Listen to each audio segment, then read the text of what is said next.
देखिए, हमेशा टीवी से आप जुड़ते हैं मेरे साथ। आज बिहार की धरती पे हम लोग साथ साथ खड़े हैं। मृत्युंजय जी, अनुप्रिया यादव जी, इस विषय पर बोलने का आपका 2 मिनट का समय। क्या नीतीश कुमार 10वीं बार बिहार के मुख्यमंत्री बनेंगे? आपका 2 मिनट का समय शुरू होता है अब। जिसने बिहार के महिलाओं का भाग बदला, जिसने बेटियों को 35% आरक्षण दिया, जिसने बेटियों को नौकरी में देश में पुलिस बल में अव्वल बनाया, जिसने महिलाओं को 50% आरक्षण दिया, जिसने युवाओं को नौकरी दिया, उस नीतीश कुमार जी को तो पूरा बिहार पुनः बुला रहा है और नीतीश कुमार जी ही पुनः बिहार के मुख्यमंत्री होंगे।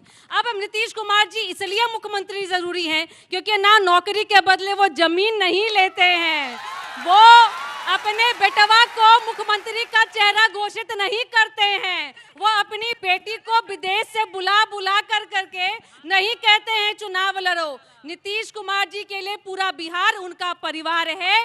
नीतीश कुमार जी ने एक एक परिवार के महिलाओं को शराबबंदी कर करके उनके घर में उनको जीने की आजादी दी। नीतीश कुमार जी ने हर एक घर में बिजली पहुंचाई। नीतीश कुमार जी ने हर एक घर को सड़क से जोड़ा। आज यहाँ बैठा एक एक युवा पता है कि दूसरे दूसरे जिला से आकर के पटना में पढ़ाई करता है। आज बिहार का बेटा कोटा नहीं जाता है, यही बिहार में आके पढ़ाई करता है।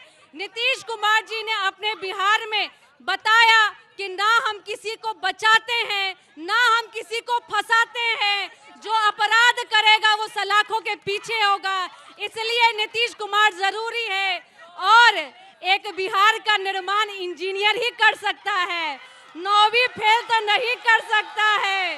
देखिए, जो लोग परिवार की राजनीति करते हैं उनको बिहार की जनता ने, अभय जी कह रहे थे नीतीश कुमार जी का बुराई कर रहे थे, 15 में तो बहुत तारीफ कर रहे थे, सत्ता चाहिए था।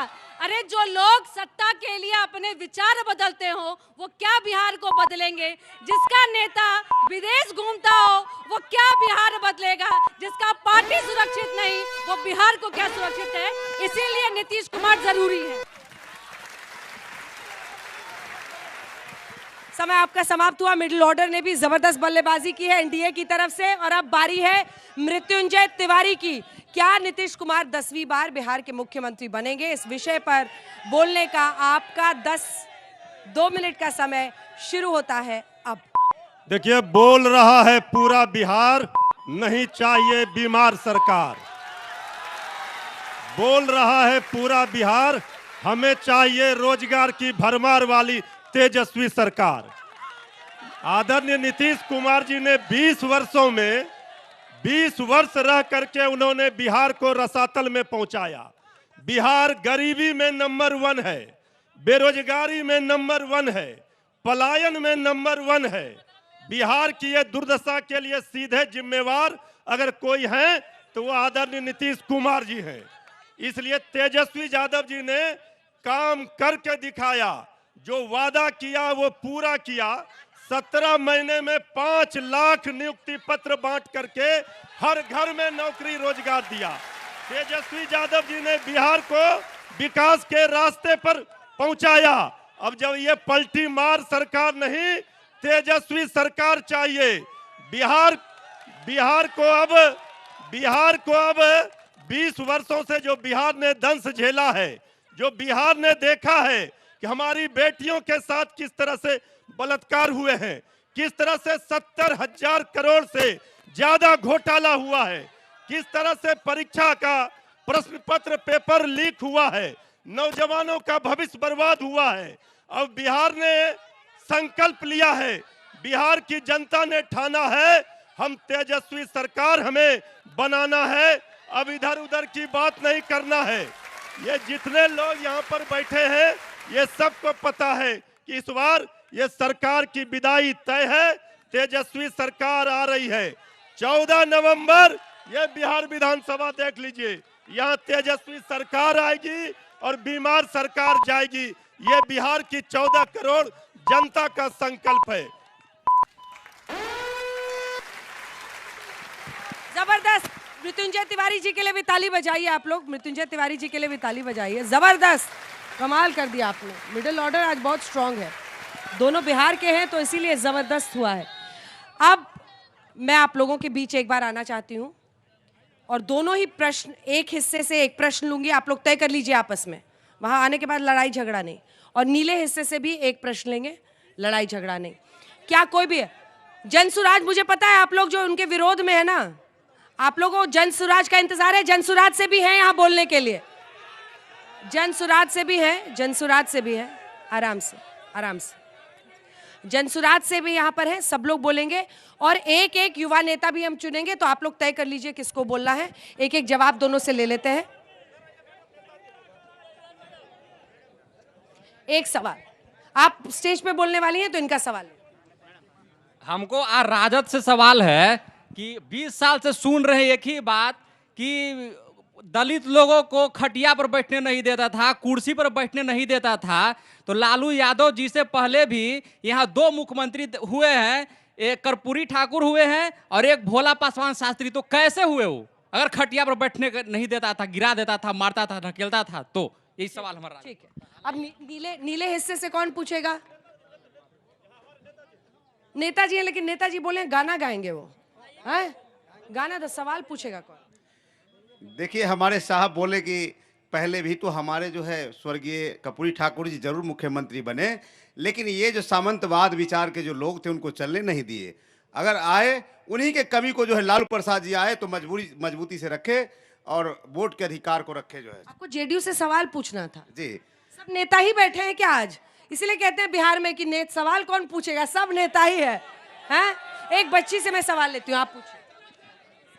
मेरा नाम निशा है और मैं बीकॉम प्रोफेशनल की स्टूडेंट हूँ। मैं न्यूट्रल हूँ और मैं सवाल पूछना चाहती हूँ उस पार्टी को जो नीतीश कुमार की पार्टी को जो सपोर्ट कर रहे हैं, वो इतने दिन से हैं, उन्होंने एजुकेशन के फील्ड में डेवलपमेंट क्यों नहीं किया? यूनिवर्सिटी 90-80 का सिलेबस पढ़ा रही है, बच्चे कैसे डेवलप करेंगे? बच्चे कैसे डेवलप करेंगे? एंड द सेकंड क्वेश्चन, मैं ब्लू टीम जो तेजस्वी यादव है उनसे मैं, आप रोजगार की बात करें, आप किस बेसिस पे रोजगार दोगे जब यहाँ पे एजुकेशन ही नहीं चल रहा है? आप पहले एजुकेशन की बात नहीं कर रहे हो, आप बस रोजगार की बात कर रहे हो। आप पहले क्वालिटी ऑफ एजुकेशन तो दो। ताली बजाइए भाई लड़की के लिए। देखिए इसका दोस्त यहाँ वीडियो बना रहा है, उसका बैठ के वीडियो बना रहा है। ताली बजाइए। यही है युवा पीढ़ी बिहार की जो मांगेगी जवाब। कितने साल में डिग्री, कैसे मिलेगी शिक्षा, खाली नौकरी के झूठे वादे। एक सवाल यहाँ से आप पूछ रहे हैं।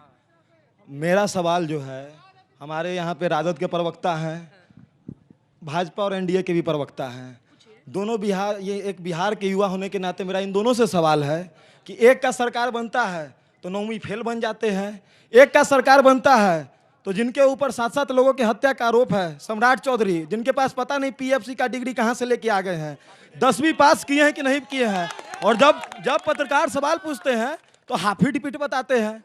तो मैं बिहार के युवा होने के नाते इन दोनों से सवाल पूछना चाहता हूं कि अगर मुझे चपरासी भी बनना होगा तो मुझे कम से कम 10वीं पास करना होगा। लेकिन बिहार में जो ये दोनों नीति निर्धारक करने वाले जो लोग हैं, जब इनकी बारी आती है तो ये किनको बनाते हैं? 9वीं फेल और 7वीं फेल को। जल्दी से जवाब दीजिए दोनों सवालों का। अनुप्रिया यादव जी, आपसे शुरू करते हैं। मैं अपनी बहन से बोलना चाहूंगी कि बहन, हमारे देश के सेंट्रल सरकार ने आपके पूरे शिक्षा नीति को बदला है, जहां की ग्रेजुएशन की अब सिस्टम, मैं पटना विश्वविद्यालय से पढ़ी हूँ और वहां पे जो 1 साल का कोर्स था वो 6 माह ही हो गया है और कोर्स में बदलाव भी हो गया है, जिस कारण आपके कॉलेज में प्लेसमेंट नहीं मिल रहा है। आपको जानकारी शायद नहीं है, मुझे लगता है कि आपको सिलेबस को फिर से रिकॉल करने की जरूरत है। सारे सिलेबस ने बदल गया। दूसरी बात मुझे लगता है कि जो सवाल नीतीश कुमार जी के ऊपर है, आज यह नीतीश कुमार जी का सुशासन है कि यहाँ बाहर बैठी बेटियां हम हिम्मत से बैठ के सवाल पूछ रही है। नहीं तो 90 के दौर में आते तो यहाँ पर पुरुष, लड़की क्या लड़का भी नहीं मौजूद रहता, क्योंकि कब बम चल जाता इसकी गारंटी कोई लेने को तैयार नहीं। मृत्युंजय जी, नौकरी पर आपसे भी सवाल था, दोनों सवालों का देखिए, हमारे 15 साल के शासन काल में जितने विश्वविद्यालय आज बिहार में हैं, वो सब आदरणीय लालू प्रसाद जी, आदरणीय श्रीमती राबड़ी देवी जी के शासन काल में। 20 वर्षों से इस सरकार ने एक विश्वविद्यालय भी नहीं खोल पाई है सरकार। आदरणीय लालू प्रसाद जी ने सामाजिक न्याय दिया, समाज के अंतिम पंक्ति में बैठे हुए व्यक्ति को आवाज दिया, गरीबों के हक और हकूक की लड़ाई लड़ी। और बस अच्छा तेजस्वी, एक सवाल उस बच्चे का भी था जो पीछे था। तेजस्वी यादव जी ने हम। आर्थिक न्याय की बात की, सामाजिक न्याय, आर्थिक न्याय, घर घर नौकरी और रोजगार, ये है तेजस्वी यादव जी का जमीन हो जाएगा, संकल्प और नौकरी वादा। मिलेगा तब, सोच इसलिए ये लीजिए। सरकार ने बर्बाद किया बिहार को। जमीन बचाना ठीक है, है। अब ये रोज वाली डिबेट बन जाएगी, अपनी अपनी जगह पर जाइए। अब मैं युवा नेता एक एक दोनों तरफ से चुनने वाली हूँ। कौन बनेगा युवा नेता? इस हिस्से से आप आना चाहती हैं? टोपी पहन लीजिए और इंतजार कीजिए। इधर से कौन? आप आइए, साथ में आइए। चलिए मेरे साथ आइए दोनों मंच पर। अपनी अपनी तरफ से आप दोनों को 45 सेकंड मिलेगा इस विषय पर बोलने के लिए। माइक उठाइए, अपना नाम बताइए। सुमन लता कुशवाहा। ठीक है, सुमन लता कुशवाहा जी, इस विषय पर बोलने का आपका 45 सेकंड का समय शुरू होता है अब। जहां रोजगार की बात कर रहे हैं, माननीय नेता हमारे मुख्यमंत्री नीतीश कुमार जी ने 2005 के बाद जो बिहार को बदला है ना, वो कोई माई का लाल नहीं बदल सकता है। और एक बार और बता देते हैं, एक बात और, राजा का बेटा राजा नहीं बनेगा, चारा चोर का बेटा राजा नहीं बनेगा। जो शिक्षित होगा, जो शिक्षित रहेगा, वही शिक्षा को समझेगा। इसलिए चारा चोर का बेटा नहीं बनेगा। मैडम एक बात हम बताना चाहेंगे कि आरजेडी का कोई स्टेज हम देखते हैं, उसमें एगो गाना बड़ी हिट होता है, इता गरे वाला गाल हई रे, इता आरजेडी के इमाले हई रे। का गाना है भाई? यही है महिला का सम्मान, यही है महिला का समय सम्मान, समाप्त हो गया। यही है महिला का समय का सम्मान। समाप्त हो। जबरदस्त भाई, जबरदस्त। रखिए, अब उतना ही जबरदस्त आप भी बोलेंगे। नाम बताइए। मेरा नाम सीमा जमाल हुआ। सीमा जमाल, इस विषय पर आपका बोलने का 45 सेकंड का समय शुरू होता है अब। लहरें भी होंगे, ललकार भी होगा, और 14 नवंबर को तेजस्वी सरकार होगा। अब की बार तेजस्वी सरकार, भरोसा के नाम तेजस्वी सरकार। आज के डेट में छोटी छोटी बच्चियों के साथ में बलात्कार होता है, 20 साल में 70,000 हत्या होता है। तो ये कौन सरकार है? गुंडाराज या महागुंडाराज? गुंडाराज या महागुंडाराज? जो 17 महीना में तेजस्वी प्रसाद यादव जी नौकरी दिए और युवाओं का हाथ मजबूत किए, हमको वही मुख्यमंत्री चाहिए। जब चौथे फेल प्रधानमंत्री हो सकते हैं, तो 9वीं पास मुख्यमंत्री तेजस्वी प्रसाद यादव जी हमको चाहिए। तेजस्वी प्रसाद यादव जिंदाबाद। अब की बार तेजस्वी सरकार। समय समाप्त हुआ। बहुत अच्छा, ताली बजाई भाई इनके लिए भी। जबरदस्त, दोनों युवा नेता आज के तो भाई गजब बोले हैं। ताली बजाई भाई दोनों के लिए।